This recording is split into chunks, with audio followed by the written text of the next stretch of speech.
$1,800. That was the estimate sitting on my counter last Tuesday, scribbled on the back of an oil-stained work order, and the customer almost paid every penny of it. The smell of hot brake dust was still hanging in the shop, that sharp metallic scorch that veteran technicians know the second a car rolls onto the lift. The owner thought he needed full calipers, rotors, pads, and a master cylinder. He didn't. He needed someone to tell him what he'd been doing wrong for the last 6 years. And if you've ever felt your brake pedal go a little soft at a red light, or heard that thin whisper of a squeal in the morning, and turned the radio up, this one is for you. Because the habits I'm about to walk through may quietly drain your wallet, often without you noticing, until the day a single repair bill lands harder than a kick to the chest. I've been turning wrenches for the better part of 3 decades.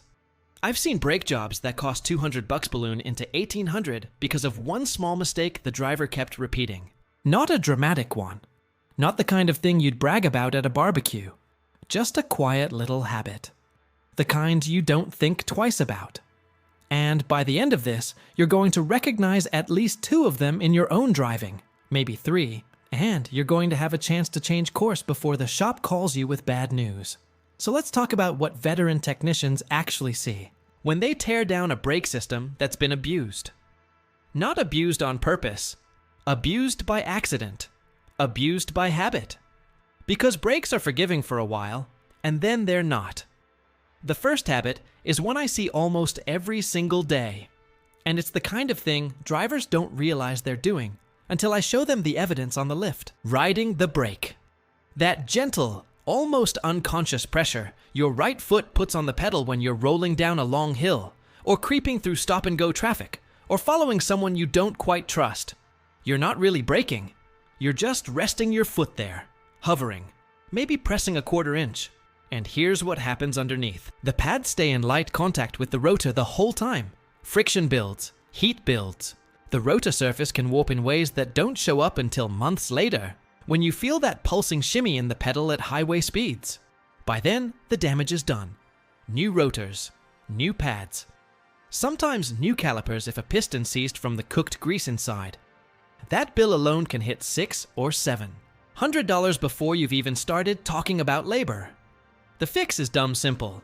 Move your foot all the way over to the dead pedal on the left, or just rest your heel on the floorboard between presses. Train yourself to brake in deliberate, complete actions instead of long passive ones. It feels strange the first week. By week 2, it's automatic. By month 3, your rotors thank you in the form of silence, and your wallet thanks you in the form of nothing at all happening. The second habit is one that mostly shows up in folks who learn to drive on an automatic and never really thought hard about footwork. 2-foot driving. Left foot on the brake, right foot on the gas, both ready at all times. It feels safe. It feels quick. In my assessment, it's one of the most expensive habits a driver can carry because the human leg is heavy, and a relaxed left foot still puts measurable pressure on a brake pedal even when you don't think it does. You can be cruising down the interstate at 70 with your left foot just sitting there, applying maybe 2 pounds of pressure.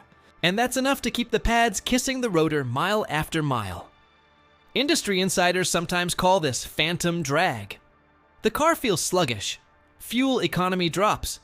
The brakes run hot enough that you can smell them through the vents when you finally come to a stop. I had a customer pull in once with a Buick. That was getting 18 miles to the gallon when it should have been getting 28. He swore the engine was bad. I drove it around the block. Watched his left foot. Told him the truth. He didn't believe me until I showed him the bluing on his rotors. That telltale heat discoloration that looks almost like an oil slick on metal. $1,200 in brake work he didn't need to spend.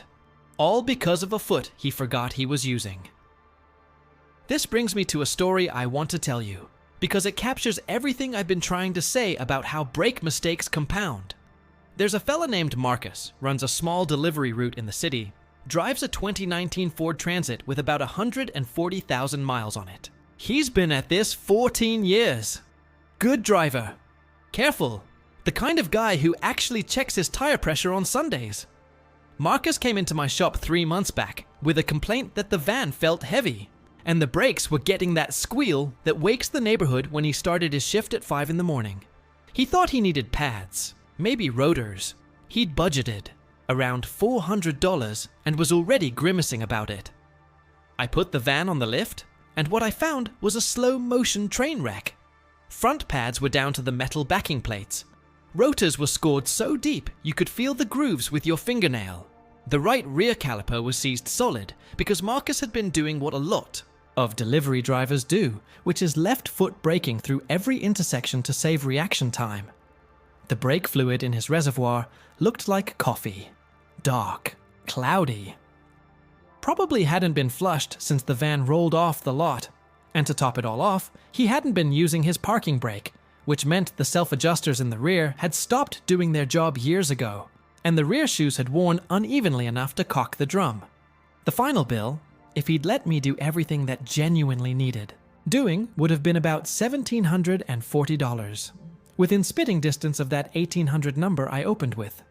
We got it down to $800 by being smart about what to replace and what to clean up, but Marcus walked out a changed man. He texted me last week. New habits, right foot only, parking brake every time. Fluid flush scheduled for next month. The van feels lighter, he says. Quieter. Cheaper to feed at the pump. That's what 14 years of one small mistake will do, and that's what one honest conversation can sometimes undo. He even sent me a photo of his odometer rolling past 145,000 miles, with a thumbs up emoji and a one-word caption that just said, quieter. The third habit I want to flag is the one most drivers commit, and it might be the easiest to fix. Ignoring the squeal. Modern brake pads have a little metal tab built into them called a wear indicator. When the pad material wears down to a certain thickness, that tab starts dragging on the rotor and makes a high, thin, almost embarrassing squeal at low speeds. It's designed to be annoying. It's designed to send you to the shop. And what most folks do is turn up the radio. Here's why that may cost you. That squeal often means you have maybe 1,000 miles before metal hits metal. Once metal hits metal, the rotor gets gouged. A pad job that would have run you $250 turns into a pad and rotor job at $500. Wait a little longer and you cook the caliper. Now you're at $900. Wait until the day the pedal goes soft and the truck behind you almost rear ends you at a light. And now you're potentially looking at a tow, a master cylinder, and a full diagnostic. $1,200, $1,500. The wallet damage is exponential, not linear. Every week you ignore the squeal, the price tag can roughly double. In some cases, and that's not a slogan, that's just how brake degradation tends to cascade. The fourth thing I want to talk about is the difference between two kinds of drivers I see all the time, and this is your contrast pair, the gentle stopper versus the panic stopper. The gentle stopper sees the red light from 3 blocks away, lifts off the gas, coasts, applies brake pressure gradually, and rolls to a smooth stop using maybe 1/3 of the pad's friction capacity. The panic stopper barrels up to the same red light at full speed, sees it at the last second, slams the pedal, and burns off in one stop what the gentle stopper used over 5 blocks. Now here's the part most folks get backwards. You might assume the panic stopper destroys their brakes faster. And in raw wear terms, sure, they do. But the gentle stopper has their own problem, which is glazing. When you apply light, prolonged brake pressure repeatedly without ever really loading the system, the pad surface can polish to a glassy finish. Glazed pads don't grip well. They squeak in cold weather. They can extend your stopping distance in an emergency. Veteran technicians sometimes recommend that gentle stoppers do 1 or 2 firm, deliberate stops from about 40 miles per hour on an empty road every week, just to refresh the friction surface. It feels counterintuitive. It works. The panic stopper, on the other hand, may need to learn to read the road further ahead, because their habit eats pads in 8,000 miles when those pads should last 40. Neither extreme is good. The middle is where your wallet lives. Now, I want to pause here and make sure you're tracking with me, because we're about to get into the habits that cost the most money, and they're often the ones drivers know the least about. So far, we've covered riding the brake, 2-foot driving, ignoring the squeal, and the gentle versus panic contrast. Next up, the one that quietly turns a $400 visit into a $1,500 visit. And after that, The single biggest mistake I see in 3 decades of doing this work, the one I'm marking out as the climax, because in my experience, nothing else moves the bill more. Stay with me. The expensive part is coming. The 5th habit is what I call thermal abuse, and it shows up most often in folks who tow, haul, or live in hilly country. Riding the brakes down a long descent. You crest a hill with a trailer behind you, or a truck bed full of mulch. And instead of gearing down and letting engine braking do its job, you sit on the pedal for 2 miles straight. By the bottom of the hill, your rotors are glowing. You can smell it. That sharp, acrid burn that some old-timers describe as a tin can melting on a campfire. Brake fluid has a boiling point. Cheap fluid boils around 400 degrees Fahrenheit. Premium fluid maybe 500. When you cook the fluid, you get vapor bubbles in the line, and vapor compresses where liquid doesn't. The pedal goes mushy. Sometimes it goes to the floor. The fix is gear selection. Drop into a lower gear at the top of any descent longer than 30 seconds. Let the engine do the slowing. Use the brakes in short, firm pulses to scrub off speed, then release completely so air can rush across the rotors and cool them. Drivers who learn this trick can often double or triple their brake life on the same route. The pads stay cool, the fluid stays liquid, the wallet stays full. The 6th habit is one of the sneakiest, and it ties directly into something I mentioned earlier about Marcus and his coffee-colored brake fluid. Skipping the fluid flush.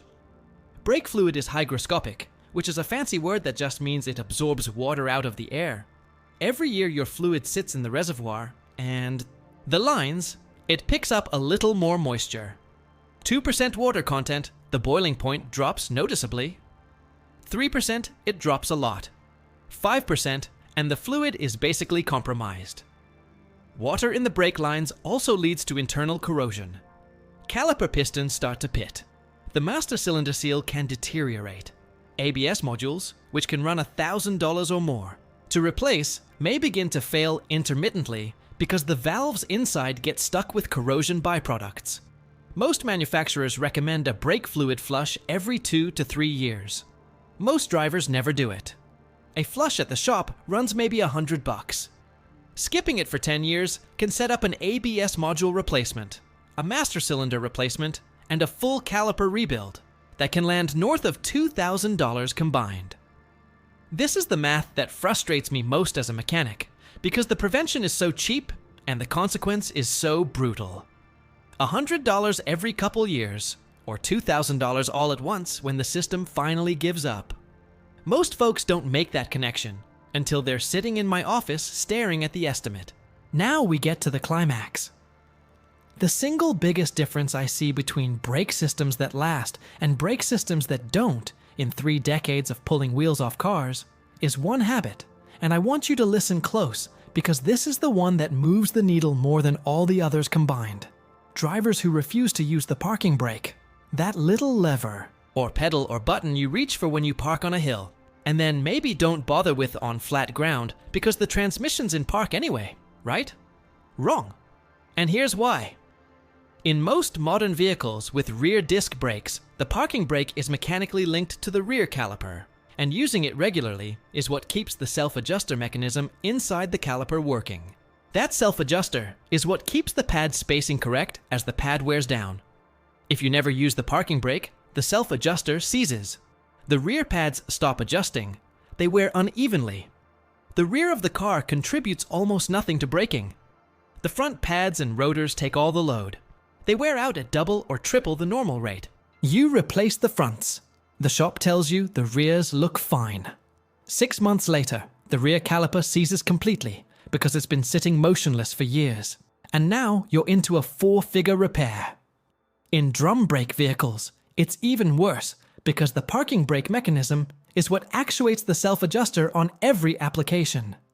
Skip it for a few years, and the rear shoes wear into a taper. The drum gets out of round, and a job that should have been $150 for new shoes becomes $700 for shoes, drums, hardware, and cleanup. Add the front-end damage from years of unbalanced braking, and you're flirting with that $1,800 number again. All from skipping a 1-second motion of your hand or foot every time you park. 1 second. That's the difference between a brake system that lasts the life of the car and one that bleeds you slowly for the next decade. I'm going to push back on the most common excuse I hear, which is that the parking brake will freeze in winter if you use it overnight. I lived this myth myself for years. Wait, let me correct that. I didn't just live it. I taught it to my own kids, and that's the one I regret most. The truth is more nuanced. In extreme cold with wet brake components, yes, a parking brake cable can stick. But that's rare in most climates, and it's almost always a sign of a cable that needs lubrication, not a reason to avoid the habit. If you live somewhere with hard winters, set the parking brake when you park. And if you're worried about freezing, leave the car in gear or in park with the wheels chalked, or turn to the curb. Don't let a small cold weather risk steal a decade of brake savings from you. The fix is the easiest thing in this entire script. Use it. Every time you park. Flat driveway, steep hill, parking lot, garage. Doesn't matter. Engage the parking brake before you. Shift into park, release it after you shift out. That sequence also takes load off your transmission's parking pile, which is a separate $800 repair you'd rather not have. 2 birds. 1 habit. Maybe the cheapest insurance policy your car will ever have. If your car has an electronic parking brake, the kind with a small button instead of a lever or pedal, the same rule applies. Push the button every time. Some newer vehicles can be set to engage the parking brake automatically when you shift into park, and if yours has that option in the settings menu, turn it on and forget it. 1 trip to the dealer service menu, 10 years of brake savings. That's the kind of trade I'd take every single day of the week. And if you have teenage drivers in the house, this is the habit. To drill in before they ever take the wheel solo. Habits set at 16 tend to stick at 60. The 7th habit I want to call out is the false economy of cheap brake pads. I get it. The shop quotes you $400 for premium ceramic pads, and the auto parts store down the street sells a generic set for $39. The math seems obvious. The math is a trap. Cheap pads often use lower grade friction material that wears faster, generates more heat, and produces more abrasive dust. That dust eats your rotors. The pads themselves may last 15,000 miles instead of 40. The heat they generate can warp rotors and cook fluid. Within a year, you might be back in the shop, doing the whole job over, plus rotors, plus maybe a caliper. Here's a different way to think about it. Compare cost per mile, not cost per box. A $40 set of pads that lasts 15,000 miles costs you about 0.2 cents per mile. A $120 set of premium pads that lasts 40,000 miles costs you about 0.3 cents per mile. Roughly the same per mile. But the premium pads are easier on your rotors, which means you might get 2 pad replacements out of 1 set of rotors instead of replacing rotors every time. That's where the real savings live. Not in the box price, in the system longevity. Veteran technicians can usually tell within 3 months which kind of pad a customer chose, just by how the wheels look and how the brakes feel. The 8th habit is one that's gotten worse in the last few years, as cars have gotten quieter and infotainment screens have gotten busier. Not listening to your car. The brakes try to tell you things constantly. The early grit sound when a stone gets caught between pad and rotor. The faint pulse in the pedal when a rotor starts to warp. The slight pull to one side when a caliper starts to drag. The change in pedal feel after the first cold morning of fall. None of these are emergencies on the day they show up. All of them are emergencies 6 months later if you ignore them. I'll be straight with you. I've been guilty of this myself. Drove my own truck for 2 months hearing a faint clicking from the right front, told myself it was a loose wheel weight, and turned up the country station. When I finally pulled the wheel off, the outer pad had come loose from its backing plate and was held in place by the caliper bracket alone. Another week, and it could have fallen out completely, which would have meant metal-on-metal contact, a destroyed rotor, and possibly a damaged caliper. I caught it. Barely. Cost me $40 in parts and 20 minutes of my own time. If a customer had brought it to me at the point I caught my own, the bill would have been $150.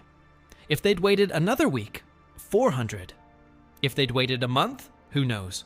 The lesson, in my experience, is that your ears are the cheapest diagnostic tool you'll ever own. Drive with the radio off once a week. Crack the window. Listen. If something sounds different than it did last week, that's information.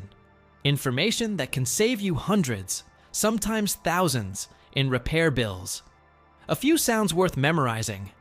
A rhythmic clunk, clunk, clunk on braking that speeds up with the wheels can mean a loose caliper bracket or a warped rotor.